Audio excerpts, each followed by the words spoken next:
சேர்வதேயல் ஆவல் பூமியின் இன்னும் நெருங்கி சேர்வதேயல் ஆவல் பூமியின். ஹல்லேலூயா, ஹல்லேலூயா. ஆண்டவராகிய இயேசு கிறிஸ்துவுடைய இனிதான நாமத்தில் யாவரையும் வாழ்த்துகிறேன், வரவேற்கிறேன். நான் ஐயாட்ட வந்த உடனே நான் சிறு பையனாக இருக்கும்போது சைக்கிளில் வியாபாரத்து போவேன். சிறு பையனாக இருக்கும்போது நான் கிட்டத்தட்ட 50 வருஷத்துக்கு உள்ள கதையை சொல்கிறேன். வால்டாக்ஸ் ரோடு சென்னையில் வால்டாக்ஸ் ரோடு சென்ட்ரல் பக்கத்தில் வால்டாக்ஸ் ரோடு ஒரு ரோடு இருக்குது. அந்த ரோடுக்கிட்ட ஒரு நல்ல ஒரு இஸ்லாமிய சகோதரர் கடை வச்சுருந்தார். அவர்கிட்ட போய் முதலாவது நான் சரக்கை கொடுத்து காசு வாங்குவேன். அவருடைய இருதயம் அவ்வளோ நல்ல இருதயம். காசு வாங்கும்போது ஒரு நாள் சொன்னார், தம்பி நீங்கள் வர்றீங்க, நல்லா இருக்கீங்க, என்ன பாருங்கள் எவ்வளோ நீட்டாக இருக்க பார்த்தீங்களா, வெள்ளை வேஷ்டி வெள்ளை சட்டை. அது மாதிரி நீங்கள் வெளியே வரும்போது காலையில் எழும்பணுன்னு சைக்கிள் நல்லா தொடச்சி சுத்தமாக குளிச்சுட்டு நல்ல ட்ரெஸ் போட்டு வாங்க, உங்கள் தொழிலே நல்லா இருக்குன்னார். அதனால தான் வந்தோடனே பீடத்தை பார்த்தோன்னு புழுதியாக இருந்தால் எடுத்து கேட்டேன், ஐயா புழுதியாக இருக்கு ஐயா அப்படின்னு. இது அங்கே சர்ச்சில் இருந்த ஐயா அப்படின்னு சொன்னாங்க.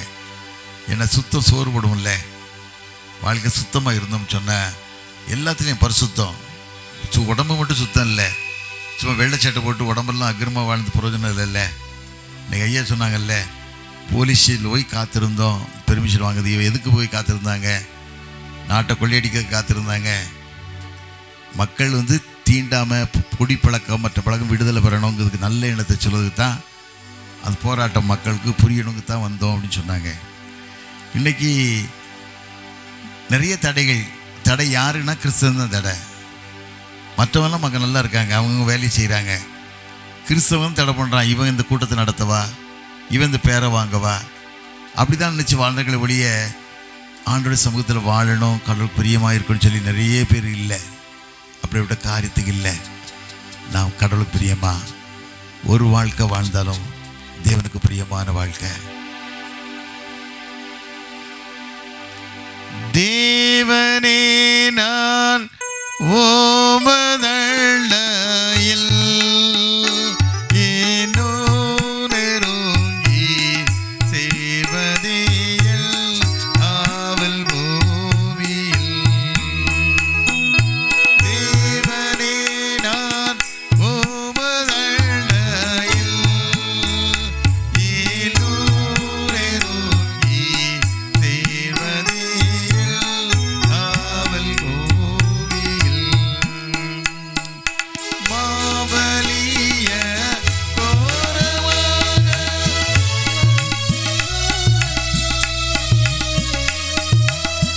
கோவை தொங்க நேரினோ காவலாய்வோ அண்டை சேரே. தேவனே நான் ஓமதள்ளையில் ஏனோ நெருங்கி சேர்வதேயல் ஆவல் பூமியில்.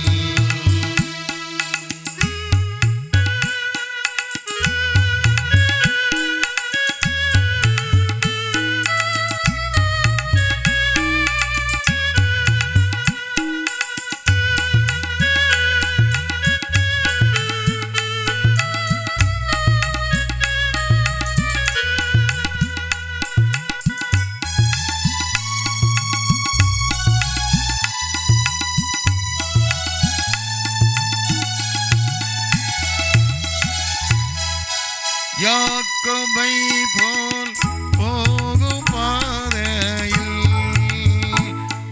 பொழுதுபட்டு ராவிலேகள் வந்து மூடின. யாக்கோபை போல் போகும் பாதையில் பொழுதுபட்டு ராவிலேகள் வந்து மூடின.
இயேசு கிறிஸ்துடைய இனிதான நாமத்தில் வாழ்த்துகிறேன்.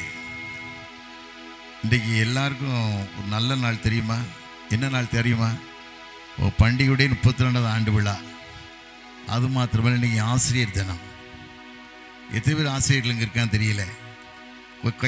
கை தூக்குங்க பார்ப்போம். டீச்சர்ஸ் மட்டும் இருந்தால் கை மட்டும் தூங்க, வேறு ஒன்றும் இல்லை. இன்றைக்கி டாக்டர் ராதாகிருஷ்ணன் ஐயா பிறந்த நாள். அவர் ஒரு ஆசிரியர் இருந்தார். ஒரு ஹையர் கிரேட் வாத்தியார். சாதாரண பெரிய ஆள் இல்லை, சாதாரண ஆள் இல்லை, பெரிய ஆள் இல்லை, சின்ன ஆள். ஒரு 4 முழ வேஷ்டி தார் கட்டியிருப்பார், அவ்வளோதான். ஒரு சட்டை, தலையில் துண்டு கட்டியிருப்பார்.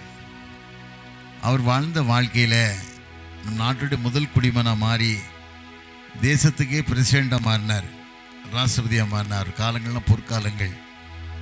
அவர் ராஷ்டிரபதியாக இருக்கும்போது அமெரிக்க ஜனாதிபதி அழைக்கப்பட்டு அமெரிக்காவுக்கு போகிறார். அமெரிக்காவுக்கு போன மனுஷனுக்கு அங்கே வெள்ளை மாளிகையில் விருந்து கொடுக்குறாங்க. விருந்து கொடுக்கும்போது தங்கத்தில் கரண்டி, தங்கத்தில் பிளேட்டு, எல்லாமே தங்கம், எல்லாம் கோல்டு இல்லை. அப்படி பார்க்காரு, யோசிச்சுக்கிட்டே இருக்கார். பார்த்துக்கிட்டே இருந்தவர் திடீர்னு நினச்சி அவருடைய இருதயம் தாங்கலை, அப்படியே கண்ணீர் விட்டு அழுறாரு. அப்படி பேத்தி சரோஜினி நாயுடு கூட போயிருக்காங்க. அவர் கேட்காரு, என்ன தாத்தா, ஏன் தாத்தா, ஏன் அழுவுறீங்க, ஏன் அழுவுறீங்க? கண்ணில் தூசி விழுந்துட்டா எதுவும் பிரச்சனையா, ஏன் அழுவுறீங்கன்னு சொல்லும்போது தாங்கலை, மேலும் மேலும் அழுறாரு. அந்த அழுகையெல்லாம் முடிச்சுட்டு பேத்திட்டு சொன்னார், அம்மா, சாதாரண ஹையர் கிரேட் வாத்தியாராக இருக்கும்போது ரொம்ப கம்மி சம்பளம், 8 எப்படியோ அவ்வளோதான் சம்பளம், ரூபா கணக்கில் எல்லாம் இல்லை. மாத கடைசியான வீட்டில் காசு இருக்காது, ஒன்றுமே இருக்காது. நான் சைக்கிளை வெளியே எடுத்து விட்டுட்டு ஸ்கூலுக்கு போகிறதுக்காக இது பார்த்துருப்பேன். அவங்க பாட்டி அதை கவனிக்க மாட்டா, திருநையே பெருக்கி தண்ணி ஊற்றி கழுவிக்கிட்டே இருப்பா. நான் சொல்லுவேன், அம்மா இல்லை, லேட் ஆச்சுமா, லேட் ஆச்சுமா, லேட் ஆச்சுமான்னு சொல்லுவேன். அவள் சொல்லுவா, இல்லையா, கொஞ்சம் பொறுங்க, கொஞ்சம் பொறுங்க, மாத கடைசி பற்றியில்ல, இலை வாங்க கூட காசு இல்லையா, அதை திருநையை பெருக்கி கழுவ சுத்தப்படுத்துகிறேன், அந்த ஆகாரத்தில் வைங்க, வைக்கிறேன், சாப்பிடுங்க அப்படி சொல்லுவா. அந்த காலத்தை நடித்து நான் பார்க்கேன்னு சொல்கிறார். அவ்வளோ தருத்திரம், அவ்வளோ வாழம். ஒன்றுமில்லாத வெறுமை நிலையில் உதவுவாரற்று போகையில், ஒன்றுமில்லாத வெறுமை நிலையில் உதவுவாரற்று போகையில், கல்வலை பிளந்து தண்ணீரை துறந்து,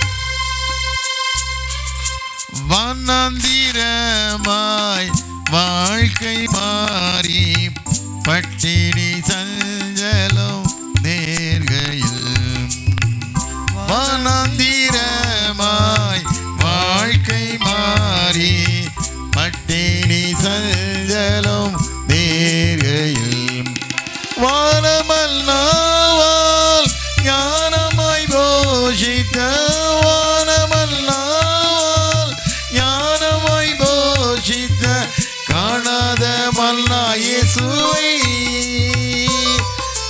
காணாத மல்லா இயேசுவை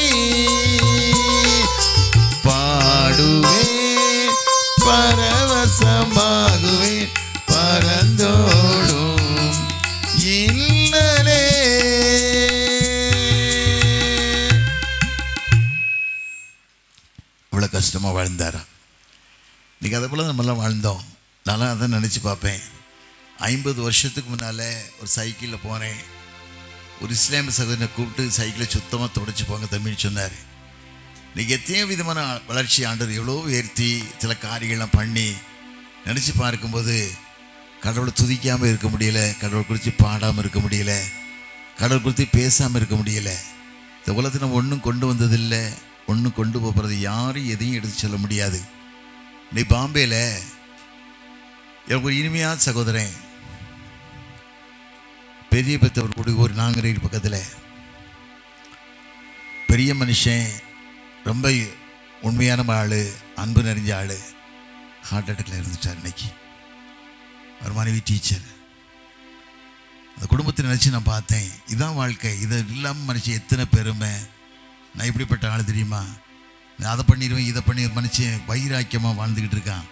அது வாழ்க்கை இல்லை, ஒரு வாழ்க்கை தான். அந்த ஒரு வாழ்க்கை கடவுளுக்கு பிரியமாக வாழ்ந்து நீ ஆண்டவர் தேடக்கூடிய வாழ்க்கையை வாழ்ந்து உண்மையாக வாழலாம் தான் ஆண்டவர் விரும்புகிறார். தீர்க்கதரிசி சாமியில் பாருங்க, எல்கானா தகப்பனா இருக்கு, அண்ணாளுடைய மகன்.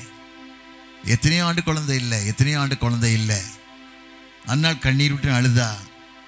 எல்கானிட்டையோ சண்டை போட்டா.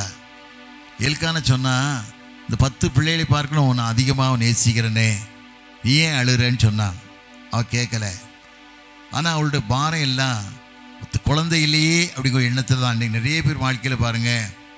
நேற்று சகோதரியை பார்த்தேன், 15 வருஷமாக குழந்தை இல்லையா. குழந்தை பிள்ளைகள் எத்தனை இருக்கீங்கன்னு கேட்ட உடனே அந்த அம்மா அழ ஆரம்பிச்சிட்டாங்க. காரணம் கேட்டால் மலடி அப்படி வார்த்தை வந்துடக்கூடாதுங்கிறதுக்காக அழ ஆரம்பிச்சிட்டாங்க. எனக்கு தாங்க முடியலை. அவனுடைய கையையும் கணவருடைய கையும் பிடிச்சி ஜெபம் பண்ணிட்டு ஒரு தண்ணீர் எடுத்து கொடுத்து, எலிசா தீர்க்கதரிசி காலத்தில் எலிசா 4ஆம் அதிகாரத்தில் வாசிக்கும் போது ஒரு சுனமியாள், குழந்தை இல்லை, தேவனுக்கு பயந்த ஒரு பரிசுத்தமுள்ள மகள், தேவனோடு வாழக்கூடிய மகள், தேவனுக்கு சாட்சியுள்ள மகளாக வாழ்ந்த அவளது வாழ்க்கையை நினச்சி பார்த்து தீர்க்கதரிசி எலிசா கேட்குறான், தன் வேலைக்காரன் கேயாசியை கூப்பிட்டு அந்த அண்ணாள் அழைச்சிட்டு வாப்பா அப்படிங்க. அழைச்சிட்டு வரும்போது, ஏதோ சகல கருணையோட எனக்கு உதவி செய்யையே, உனக்கு நான் என்ன செய்யட்டும்னு கேட்கான். அவன் சொல்கிறான் நான் சேனாதிபதிட்ட பேசட்டுமா, ராஜாட்ட பேசணுமான்னு சொல்கிறான். அவள் சொல்ல, ஐயா நான் ஒரு குறைவில்லை, ரொம்ப சந்தோஷமாக வாழ்ந்துக்கிட்டு இருக்கேன் அப்படின்னு சொல்கிறா. அப்போ அவனுடைய வேலைக்காரன் கேயாசி கூட்டம் கேட்குறான், அவளுக்கு என்னடா குறைன்னு கேட்கும்போது அவள் சொல்கிறா, ஐயா அவள் எல்லா வசதியோடு வாழ்ந்துக்கிட்டு இருக்கா, அவளுக்கு குழந்தை இல்லை. புருஷனா பெரிய வயசாளி குழந்தை இல்லையா அப்படின்னு சொன்னோடனே ஒரு வார்த்தை சொல்கிறான், ஒரு புராண உற்பத்தி காலத்தில் ஒரு குழந்தையை அணைச்சிக்கிட்டு இருப்ப அப்படின்னு சொல்லி சாட்சி கொடுக்கான். அது போல் நடந்தது. அதே போல் தான் இந்த அண்ணன் அழுத உடனே அவளுக்கு ரொம்ப வேதனை. புருஷன்ட்ட கேட்டு பிரயோஜனம் இல்லை, நாசில சுவாசம் உள்ள மனுஷனை எண்ணப்படுக்கு ஏமாத்திரம். இன்னைக்கு உலகத்தில் குழந்தை இல்லைன்னு சொல்லி எத்தனை விதமான பாடுகள் படுற வேதனைகள் உண்டு. ஆனால் கற்பத்தின் தடையை அடைக்கக்கூடிய தெய்வம் ஒருத்தர் தான். இந்த கற்பத்தின் வாசலை திறந்து ஒரு குழந்தையை கட்டளையிட்டு தரதும் அந்த தெய்வம் தான். அது முழு நினைத்தோடு வாழும்போது, முழு சாட்சியோடு வாழும்போது, கடவுள் நம்பிக்கை நீ வாழும்போது, அவள் ஒரு வாழ்க்கை ஆண்டோட கேட்ட, ஆண்டவரே எனக்கு ஒரு ஆண் பிள்ளை தருவீரானா, உமக்கு இப்படிப்பா வளர்ப்பேன், இப்படி பிரியமாக வளர்ப்பேன்னு சொல்லி வாக்கு கொடுக்கா. ஆனால் ஆண்டோட நடுராசியில் போய் சிலோவில் தேவாலயத்து சிலோவுக்கு எல்லாரும் பண்டிகைக்கு போயிருக்காங்க. இது பண்டிகை நாளில் போயிருக்கும்போது ஓடி போய் நைட்டில் நடுநாசியில் போய் தேவாலயத்தில் அழுதுகிட்டு ஜெபம் பண்ணிக்கிட்டு இருக்கா. வாய் அசையலை.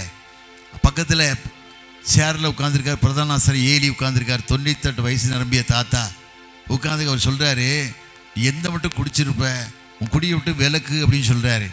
இவர் சொல்கிறா, ஐயா நீ வேசின்னு மகளா இல்லையா, மனக்கல ஸ்ரீ சொல்கிறா. இந்த வார்த்தையை கேட்டோட ஏலி சொல்கிறாரு, நீ சமாதானத்துடைய போ. வேதத்தில் வாசிக்கவில்லை, 1 சாமுவேல் 1:17 வாசிக்கும் போது, நீ சமாதானத்துடைய போ, இஸ்ரவேலின் தேவனுடைய கேட்ட விண்ணப்பத்தின்படி உனக்கு ஆகக்கடுன்னு சொன்னால. அதுக்கப்புறம் சந்தோஷமாக வாழ்ந்தா. வேகமே வாழலை, கண்ணீரே இல்லை, கண்ணீர்லாம் வாழ்ந்துக்கிட்டு இருந்த அன்றைக்கி மனுஷ வாழ்க்கையில் கண்ணீர். எங்கள் அம்மாவில் ஒரு அம்மா வேலை செய்கிறாங்க. ரொம்ப சோர்வாக இருந்தாங்க. மத்தியான நேரம் ஒரு 2 மணி இருக்கும், எல்லோரும் சாப்பிட போயிட்டாங்க. இந்த சம்மா சாப்பிடாம உட்காந்துருக்காங்க. ஏம்மா சாப்பிடலன்னு கேட்டேன். சாப்பிடணும் ஐயான்னு கேட்டா. என் வெறுப்பாக சொல்லி எதுக்கு சாப்பிடலன்னு கேட்கேன். சாப்பிட்டு என்னையா பிரயோஜனம்னு கேட்டா. ஏமான்னு கேட்டேன். எனக்கு புருஷன் இல்லை, ஒரு மகன், செல்ல மகனை செல்லமாக வளர்த்துட்டேன் ஐயா. உங்கள்கிட்டக்கெல்லாம் கொண்டு வந்து வேலைக்கு விட்டுருந்தேன். நீ யாரும் கண்டிக்கக்கூடாதுங்கிறதுக்காக பெரம்பை எடுக்கான்னு தன் மகனை பகைக்கிறான் விதத்தில் வாசிக்கிறோம். என் மகனை யாரும் ஒரு வார்த்தை சொல்லக்கூடாதுன்னு சொல்லி அவன் வீட்டுக்கு நான் அழைச்சி போய் வீட்டில் சாப்பாடே கொடுத்துட்டு வந்தேன் ஐயா. வாழ்ந்தான் வளர்ந்தான். துர்ச்சனமான நண்பர்கள், கெட்ட நண்பர்களோடு பழகினான். கஞ்சா போட்டான், சிகரெட் குடித்தான், பீடி குடித்தான், இன்னும் தண்ணி அடித்தான், சாராயம் குடித்தான், எவ்வளோ காரியத்தை செஞ்சான். எல்லாம் தாங்கலை. ஆனால் எனக்கு புருஷன் இந்த உலகத்தில் யாருமே இல்லையே, அந்த மகனை இழந்துடக்கூடாதேங்கிறதுக்காக சரின்னு சொல்லிட்டேன். இப்போ திடீர்னு இந்த வாரத்தில் வந்து நீ சொல்கிறான், எனக்கு பிடித்தமான ஒரு பெண்ணை கூட்டிகிட்டு வந்துட்டேன் வீட்டுக்கு, நான் அவளோட வாழ போகிறேன், நீ இருந்தால் இரு, இல்லைன்னா காலி பண்ணி போ அப்படின்னு சொல்லிட்டான் ஐயா. எனக்கு தாங்க முடியலை, எனக்கு தாங்க முடியும். தாய் அழுத காட்சியை பார்க்கும்போது, சொல்லும்போதாலே அந்த மகள் அழுது காட்சியை பார்க்கும்போது தாங்க முடியலை. நான் உடனே சொன்னேன், ஏமா அழுறேன்னு. எனக்கு தாங்கவே முடியலையா. எனக்கு கனவுல இல்லை, உலகத்து யாருமே ஆதரவு இல்லையே, யாருமே எனக்கு ஆதரவு இல்லை. யார் எனக்கு ஆதரவு? அந்த ஒரு மனுஷன் நம்பியிருந்தேன், அவன் இப்படி தான் செய்துட்டு போயிட்டானேன்னு சொல்லி நான் தாங்க அப்படின்னு சொல்லி அழுதா. அவட்ட ஒரே வார்த்தை சொன்னேன், பொன்னை புடமிடுவார், அதில் வள்ளை அகன்றிடுவார். பொன்னை புடமிடுவார், அதில் வள்ளை அகன்றிடுவார். உன்னை நேசிப்பதா இந்த படி செய்வார், உனக்கேற்ற கிரீடம் செய்வார். இயேசு உனக்கேற்ற கிரீடம் செய்வார். சோராதே என் மனமே, சோர்ந்து போகாதே என் உள்ளமே.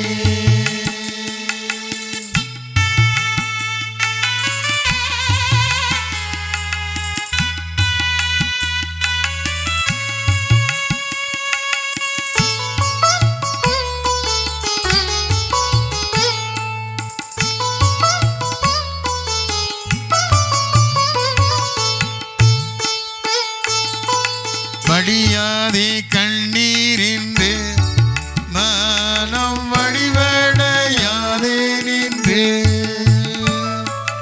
வடியாதே கண்ணீரின்று மனம் வடிவடையாதே நின்று. இடிவேகம் அகன்றிடும், விடிவெள்ளி தோன்றிடும், அடுப்பகல் கதிர் வீசிடும். உனக்கு நடுப்பகல் கதிர்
வாழ்க்கையில் சோர்வு, நிறைய பேர் வாழ்க்கையில் கஷ்டங்கள், மனபாரங்கள், எத்தனை பேர் வாழ்க்கையில் தாங்க முடியாத வேதனை, மகனை குறித்து, மகளை குறித்து, புருஷனை குறித்து, எத்தனை விதமான காரியங்களெல்லாம் பார்க்கும்போது கர்த்தர் நம்மை எவ்வளவா நடத்தி கொண்டு வருகிறார்.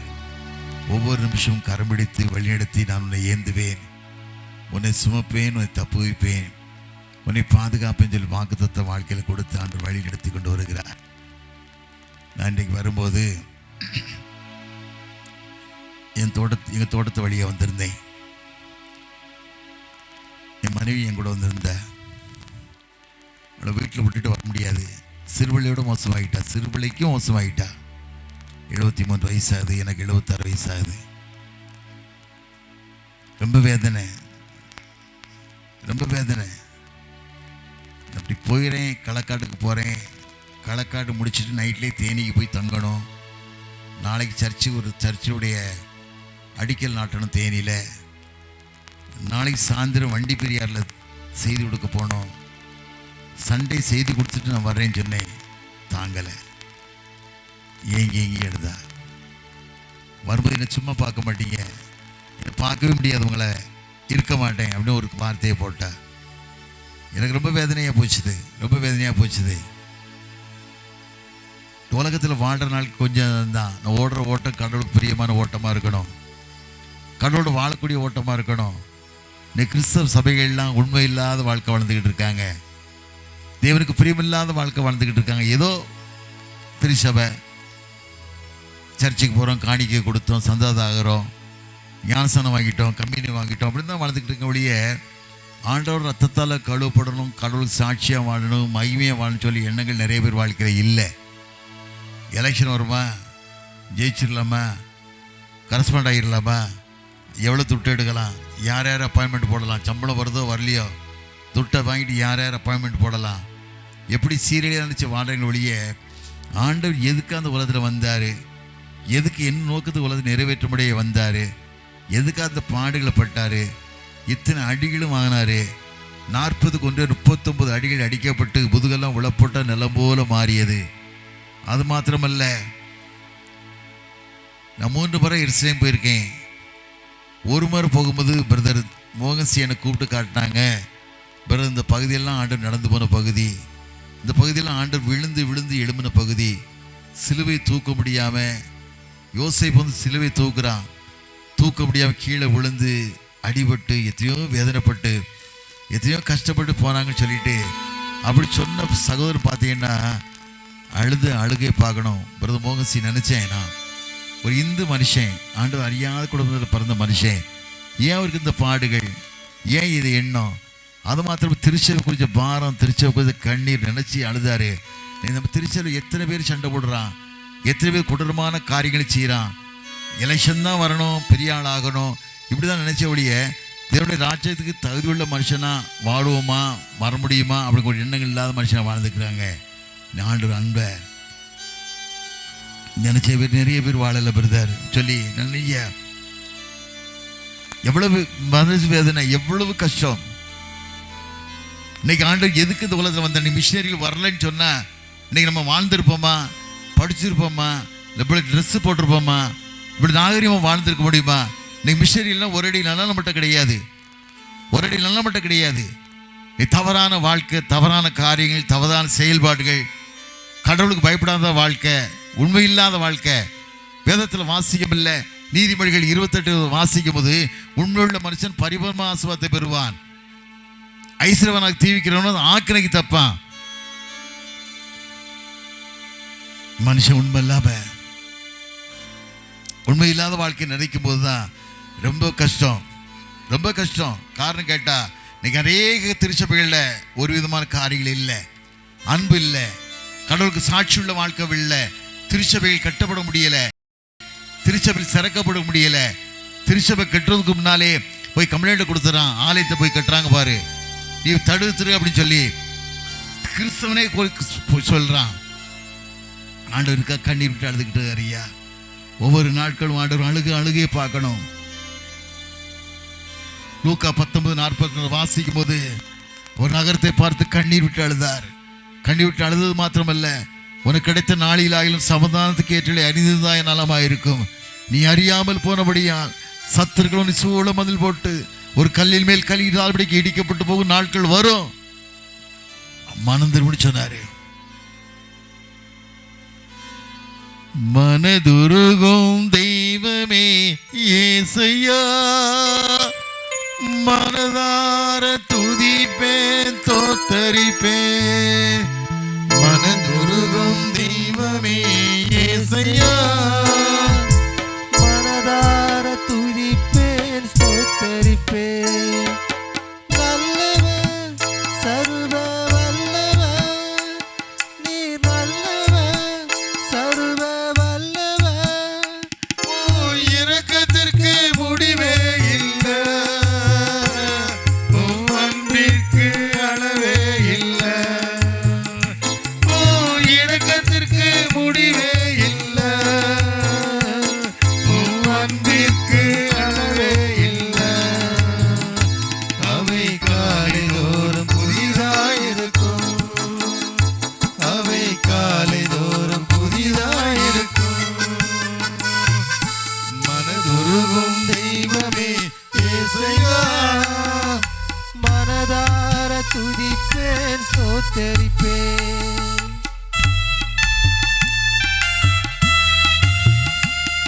கடந்த வருஷம் நான் முக்குடலுக்கு போயிருந்தேன். ஒரு ஐயா என் செய்தியை பார்த்துட்டு எனக்கு ஃபோன் பண்ணி, ஐயா எனக்கு என்ன பார்க்க வரலாமா அப்படின்னு கேட்டாங்க. அவங்கள பார்க்க போயிருந்தேன். வீட்டுக்கு போயிருந்தா நடக்க முடியல, இடுப்புக்கு கீழே செயல்படலை. தார் கட்டி வச்சிருக்காங்க, கோமணம் கட்டி வச்சிருக்காங்க. 1 பாத்ரூம் 2 பாத்ரூம் அங்கே தான். நடக்க முடியாம கஷ்டப்படுறாரு. காரணம் சொன்னா, என் மனைவியை நான் அடிச்சு சித்திரை பண்ணிட்டேன் ஐயா. என் மனைவி எனக்காக வாழ்ந்தா, நான் அடிச்சு அடியில் தாங்க முடியாம செத்துட்டா ஐயா. இன்னைக்கு யாரும் எனக்கு பாதுகாக்க ஆள் இல்லை.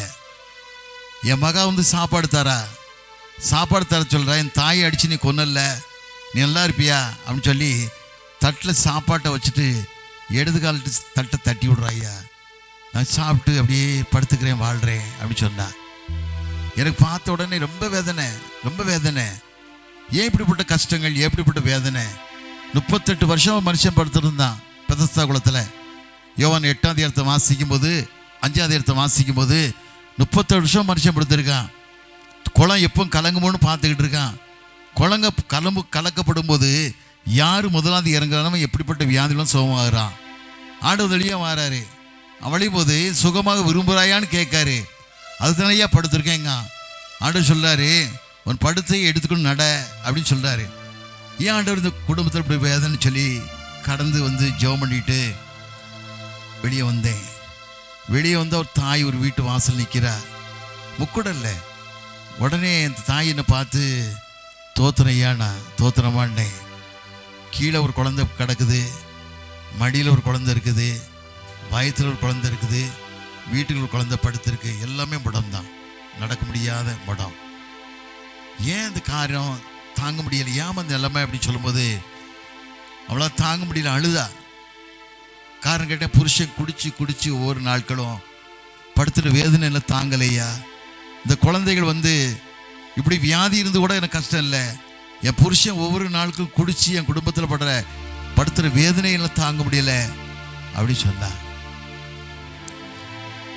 மெய்யாக எங்களது பாடுகளை ஏற்றுக்கொண்டு துக்கங்களை சுமந்து கொண்டீ.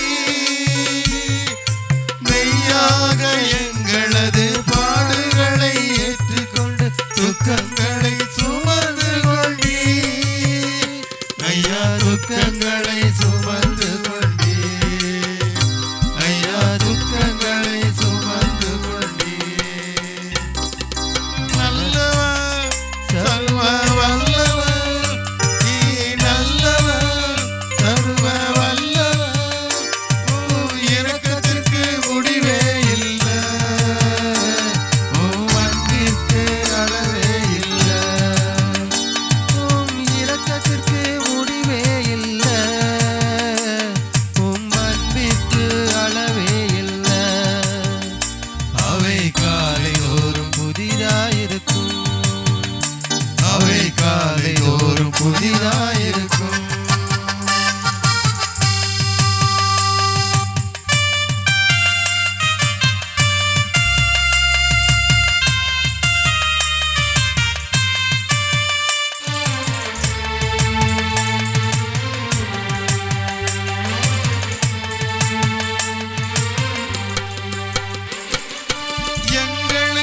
சமாதானம் உண்டு பண்ணும் தண்டனையா உம்மேலே விழுந்ததையா.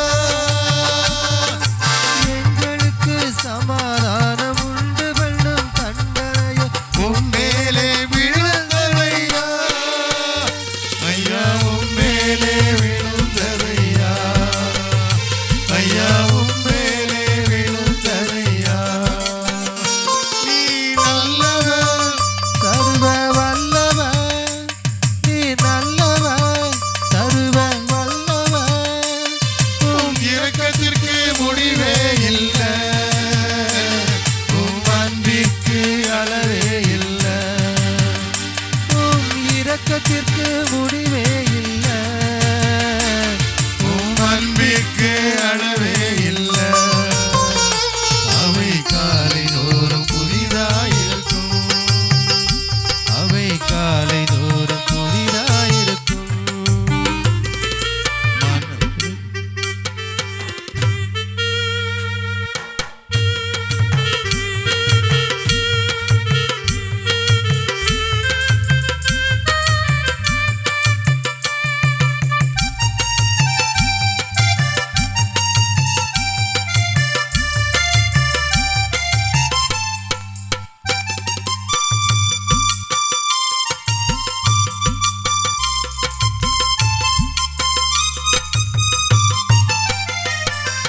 சாபமான முள்முடியை தலைவேலே சுமந்து கொண்டு சிலுவையிலே வெற்றி சிறந்தி.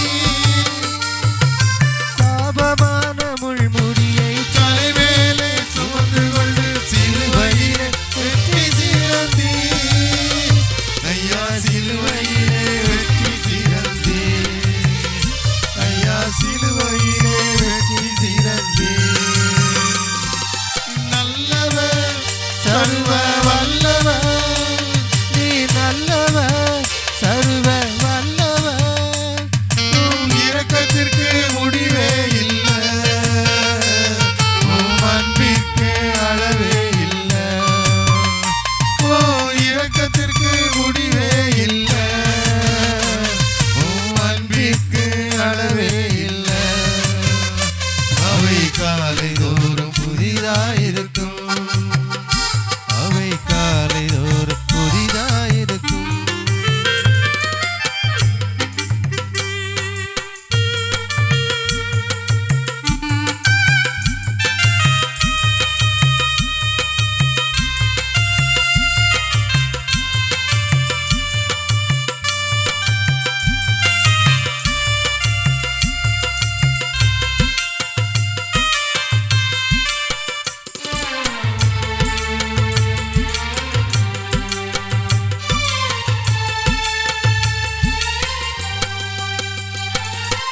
எங்களது மீறுதலால் காயப்பட்டு நொறுக்கப்பட்டு தழும்புகளால் சுகமானோ. எங்களது மீறுதலால் காயப்பட்டு நொறுக்கப்பட்டு தழும்புகளால் சுகமானோ.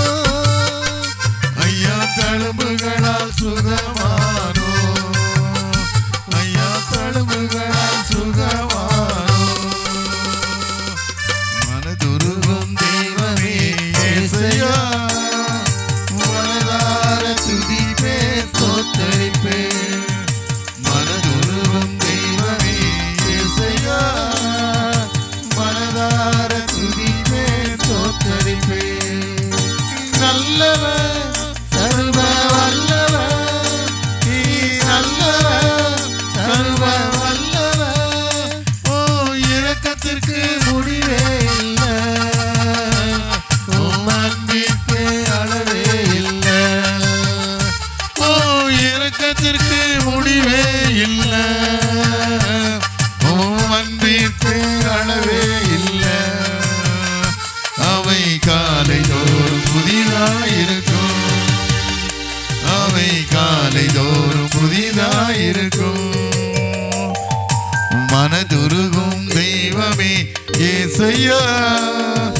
மனதார துதிப்பேன் ஸ்தோத்தரிப்பேன். நம்ம தெய்வம் மனதுருகக்கூடிய தெய்வம். சாதாரண தெய்வம் அல்ல. நீ அழுதன்னா உன் கண்ணீருக்கு இறக்கப்பட்டு பதில் தந்து வாழ்க்கை கண்ணீரை துடைத்து நாயின் உதவி அழுத அல்ல. புருஷன் இறந்துட்டான், ஒரே ஒரு வாலி மகன், அவனை செத்துட்டான். அடக்கம் பண்ண போகும்போது அழுதுட்டு போகிறல்ல, ஆனால் வெளியே வரும்போது அவளை பார்த்து அழாதேன்னு சொல்லி பாடியை தொட்டு உயிரோடு எழுப்பின தெய்வம் இன்றும் வாழ்ந்து கொண்டு இருக்கிறார். நீங்கள் நினைக்கிறபடி இல்லை, ஆனால் இங்கே வாழ்க்கை தேவனுக்கு பிரியமான வாழ்க்கை. என் ஊழியத்தின் பாதையில் எத்தனையோ போராட்டம், எத்தனையோ கஷ்டம், ஒன்றுக்கு நான் பயப்பட மாட்டேன். காரணம் கேட்டால் கர்த்தர் என் கூட இருக்கார், எப்படி நடக்கணும்னு சொல்லி கற்றுத்தராரு. ஒவ்வொரு நிமிஷமும் அந்த மகளுக்கு திருமணம், குழந்தை இல்லாத மகளுக்கு நான் ஒரே ஐடியா தான் சொன்னேன். ஈசாக்கு ரெபேக்காளுக்கும் கல்யாணம் ஆயிடுச்சு, 20 வருஷமாக குழந்தை இல்லை. அவன் வருத்தப்படவே இல்லை. ஆண்டவர் பார்த்து ரெட்டை குழந்தைய கொடுத்தார், ஏசாவும் யாக்கோபையும் கொடுத்தார். ரெட்டை குழந்தையா கொடுக்கும்போது அவனுக்கு 60 வயசு. இந்த குழந்தை விளையாடி பெரிய பிள்ளைகளாக இருக்கும்போது கிட்டத்தட்ட 72 வயசு இருக்குன்னு நினைக்கேன். அவன் ஒரு நாள் பெலிஸ்தர் ராஜாட்ட சொல்லிடுறான், தன் மனைவி அழகாக இருக்கா, தப்பு நடந்துடக்கூடாதுங்க, கல்யாணம் ஆகலைன்னு சொல்லி சகோதரின்னு சொல்லிடுறான். ஒரு நாள் பெலிஸ்தர் ராஜா அந்த வழியாக வரும்போது ஜன்னல் வழியை எட்டி பார்க்கான். ஈசாக்கும் ரெபேக்காலும் விளையாடிக்கிட்டு இருக்காங்க 72 வயசில். என் வயசில் உள்ளவங்க அழகாக விளையாடிக்கிட்டு இருக்காங்க. இந்த காட்சியை பார்த்துட்டு சொல்கிறான், அட பைத்தியக்காரா, ஏன்டா உன வீட்டு தானே விளையாடுற, ஏன் போய் சொன்னேன்னு கேட்கான். இல்லையா, யார் என்னை கொன்னுடுவாங்கன்னு பயந்தேன்னு சொன்னான். அவ்வளோ ஒரு அன்புள்ள குடும்பமாக வாழணும். வாழ்கிற வாழ்க்கை ஒரு வாழ்க்கை தான். ஏதோ ஆசை 60 நாள், மோகம் 30 நாள் வாழக்கூடாது. நீ கரம் பிடிச்சி வாழ்கிற வாழ்க்கை தேவனுக்கு பிரியமான வாழ்க்கை. நீ வாழும்போது கர்த்தர் இன்றைக்கு இருப்பதை பார்க்கலாம் உன்னை 1000 மடங்கு ஆஸ்வதிப்பு மாத்திரமல்ல, பிள்ளைகளுக்கு செழிப்பான வாழ்க்கையை தருவார், குடும்பத்தில் கஷ்டத்தை மாற்றுவார், கண்ணீரை துடைப்பார், வேதனை மாற்றி தருவார். அருகையில் விட ரோஸ்லின்னு ஒரு அம்மா வந்திருக்காங்க. அவங்க ஒரு ஊழியக்காரம்மா, குருவான அம்மா. அவங்களும் ஒரு மக, அவங்க கணவர் வந்திருக்காரு. வாழ்க்கையில் எத்தனையோ போராட்டம், தூத்துக்குடி டைஸில் இருக்காங்க. எத்தனையோ கஷ்டம், ஆனால் கர்த்தருக்குள்ள மன மகிழ்ச்சியாக வாழ்ந்துக்கிட்டு இருக்காங்க. காரணம் கேட்டால் வாழ்க்கை கடவுளுக்கு சீரான வாழ்க்கை, பிரியமான வாழ்க்கை, ஆண்டவர் தேடக்கூடிய வாழ்க்கை வாழ்ந்துக்கிட்டு இருக்காங்க. அப்படிப்பட்ட மனறிவு வாழ்க்கையில் தந்து குழந்தை இல்லாத பிள்ளை வாழ்க்கையில் பிறண்டு விடுதலை தரப்பார். ஐயா, எனக்கு கொடுத்த நேரத்தை தாண்டியாச்சு. காரணம் நீங்கள் எவ்வளோன்னு பேசுங்க, நீ போகிற தூரம் ஜாஸ்திட்டாங்க, அவ்வளோதான். நான் இதையும் தேனிக்கு போகணும். அதனால் உங்களை யாரும் வாழ்த்துக்கிறேன். அருமையான ஆலயத்தை கட்டுவதற்கு நம்முடைய குருவான் எடுத்த பிரயாசங்கள் சாதாரண பிரயாசங்கள் இல்லை. அவருடைய எண்ணங்கள், சிந்தனைகள் முழு மூசி ஆலயம்தான். வாழ்ந்த வாழ்க்கையே ஆலயம்தான். தனி தியாகமாக ஒப்பு கொடுத்து ஆலயம் கட்டப்படணும், ஆஸ்வதிக்கப்படணும், இந்த பகுதியில் நிறைய ஆலயங்கள் கட்டப்படணும்னு சொல்லி அவர் எடுத்துக்கொண்ட முயற்சி சாதாரண முயற்சி இல்லை.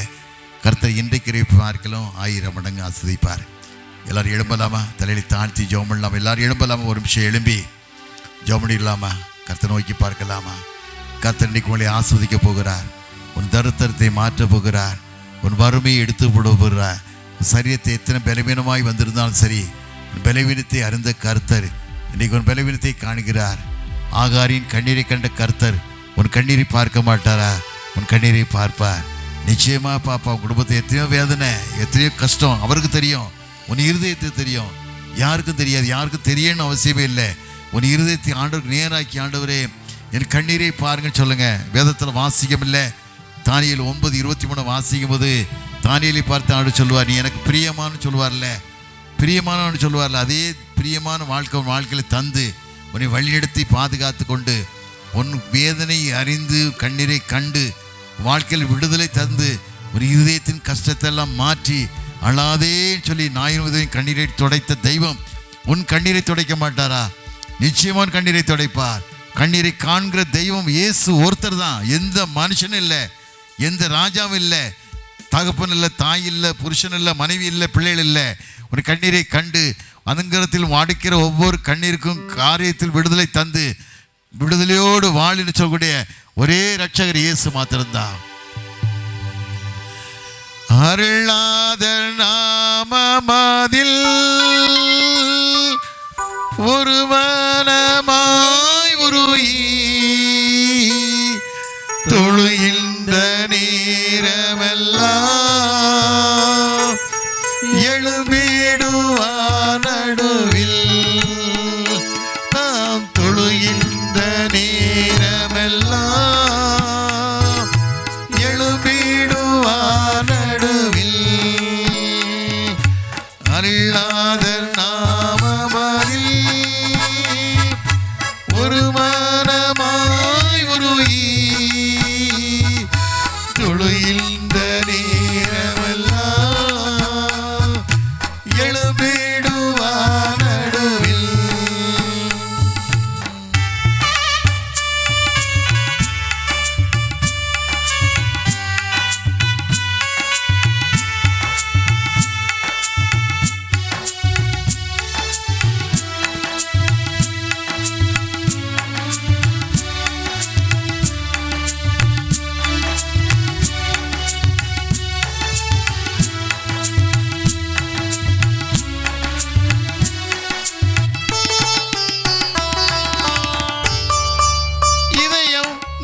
கேட்டிடுவார்,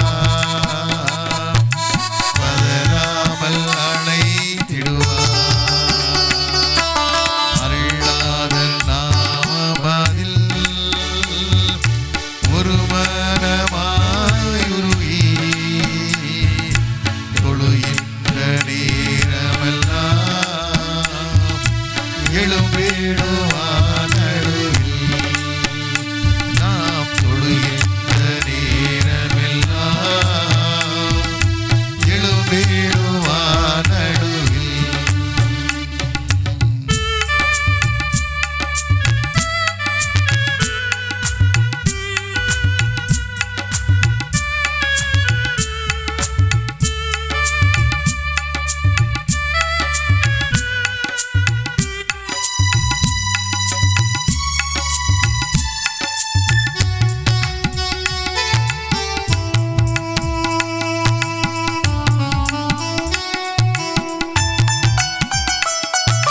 நோயினால் வந்தவரை தாயல்பால் அழைப்பவரே, நோயினால் வந்தவரை தாயல்பால் அழைப்பவரே, பரிகாரி நான் என்பார், பட்சமாய் தாங்கிடுவார். பரிகாரி நான் என்பார், பட்சமாய் தாங்கிடுவார். அருளாளர் நாமமதில் ஒரு மரமாயுருகி தொழுகின்ற நேரமெல்லாம் எழும்பிடுவார் நடுவில். நாம் தொழுகின்ற நேரமெல்லாம் எழும்பிடுவார் நடுவில்.